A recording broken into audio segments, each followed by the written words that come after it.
legally, This meeting is being recorded. This won't hurt at all with Dr. Hogg. This week, Dr. Hogg will teach us how to perform a pericardiocentesis. Okay. and legally, I have to say a disclaimer here is do not listen to what I'm saying. It may be wrong. All right. So yes, today's topic will be pericardiocentesis.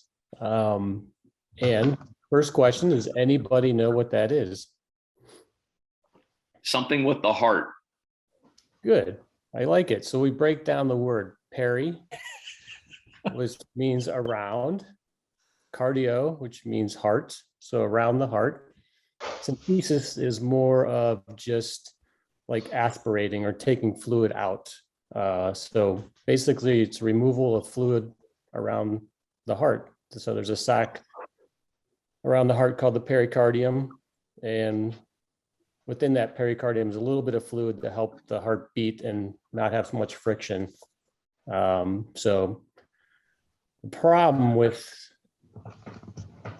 that fluid in there, sometimes it can build up to create a lot of pressure inside that sac. And if it becomes too much pressure, the heart cannot beat and pump effectively. So then you have what's called pericardial tamponade. And that's when you have the emergent procedure for pericardiocentesis. You can also do it as a non-emergent procedure if you're testing that fluid for infection or cancer. So it also can be done as a non-emergent procedure, but we do the emergency stuff here. So we're going to talk about the tamponade.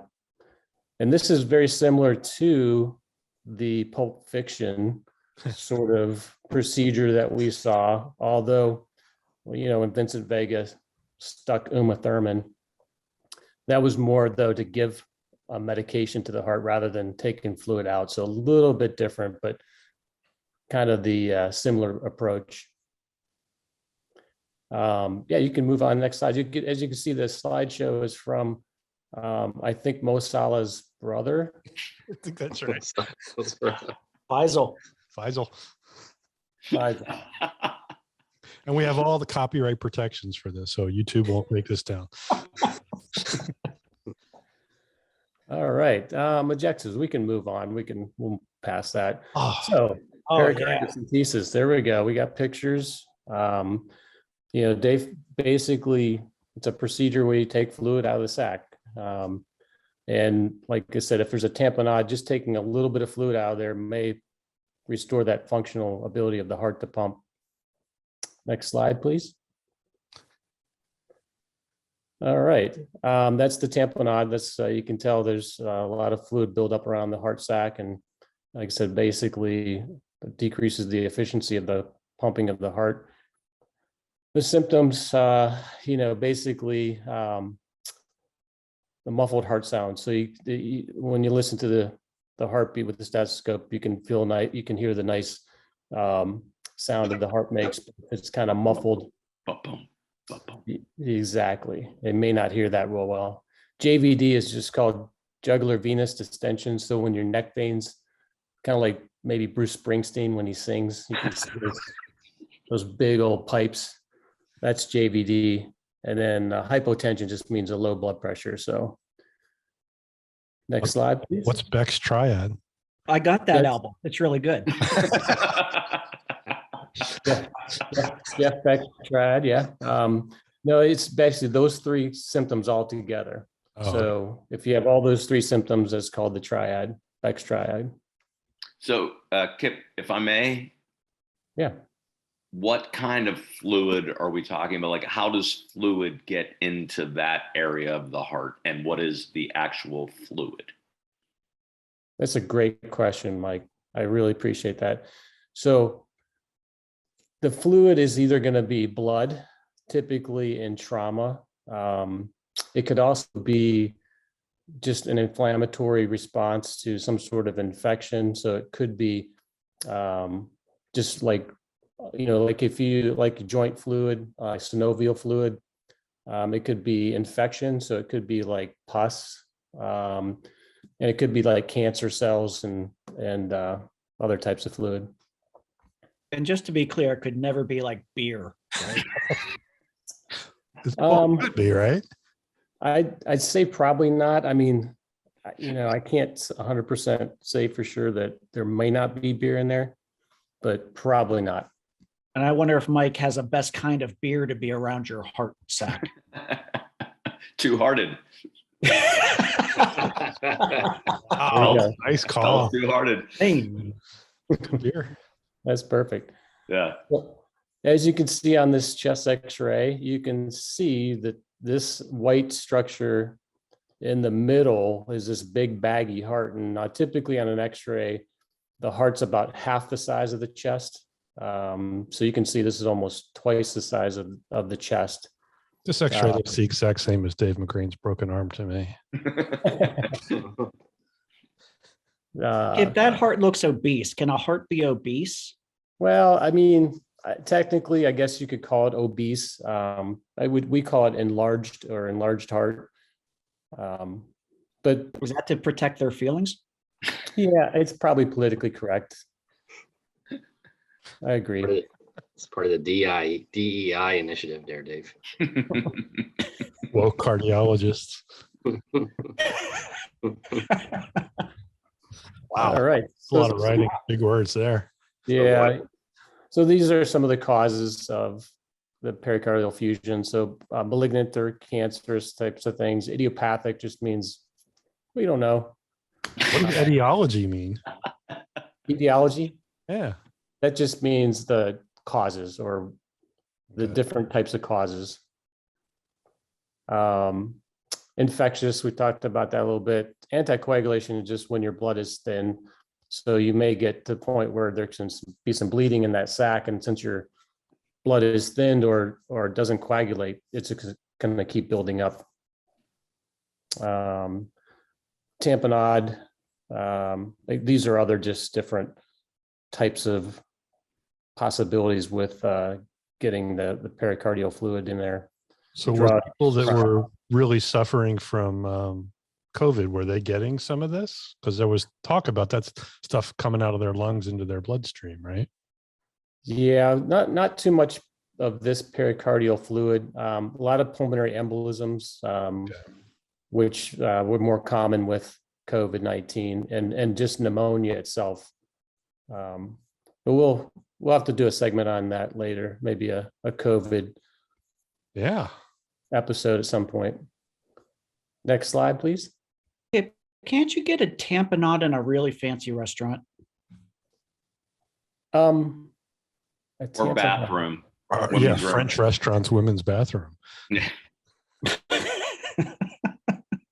Yes, I guess that could happen. Sorry, It's a good question, Dave. I appreciate that. there are no bad questions. There are no bad questions. The only bad question is the one not asked. Prior to okay, so a lot of times you can use an ultrasound or an echocardiogram to kind of help diagnose that. If you don't have that obvious Beck's triad, you can use an ultrasound to visualize that fluid. So Jenny and I started watching ER from the beginning. Should I be getting a blood gas at this point? A blood gas possibly would help, but unfortunately, if this patient has tamponade, you want to stick that needle in there as fast as possible. Yeah. Blood gas won't help you, so you want to move quicker. When they talk about receiving anticoagulants and discontinuing those, for pericardiocentesis, that's for a non-emergent procedure.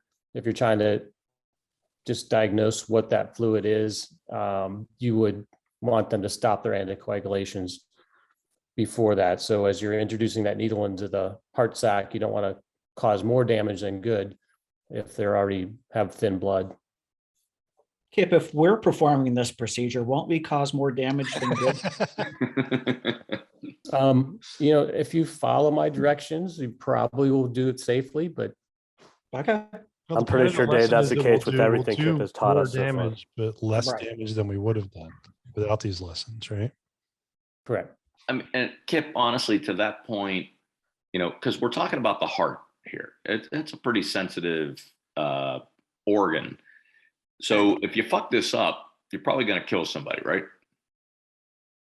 So if you're doing it for tamponade and somebody is, crashing and burning, it's kind of like, again, maybe a last ditch effort. So you might be able to, save their life by taking that fluid out, let the heart start pumping again. If you're doing it on your friends and they don't have pericardial tamponade and you stick this into their heart and draw fluid out, you're probably not going to have a good outcome. So Fair enough. Good. Next slide. Okay, description of the procedure. So typically we use ultrasound or cell to help guide the needle into the right location. Obviously sterilizing the skin if you can. And a pretty large needle is used. This one, they recommend a 3-inch needle, but basically anything you can find will be good, especially in a emergent procedure. This is similar to the Pulp Fiction scene, that size needle. Yeah, pretty good. They probably have a little bigger one than you need, but I think that one would work. It's Tarantino. Yeah, it's all Hollywood. Next slide. Kip, they say the patient should be in the supine position. I'm not familiar with that one. Is that like doggy style? Or is that the fancy name for doggy style? No, that would be opposite. So Okay. it would be more like missionary style. So you want to be, Oh, why don't they just call it missionary? well, but yeah, laying on your back is the procedure. Obviously, you don't want to enter their chest from the backside. Not Clearly, as Patty is not familiar with the supine. Boy, I shouldn't have got up for a beer at that moment. This is some good stuff. All right. So these are the different landmarks that you can use to place the needle. Typically, the subxiphoid location is probably the best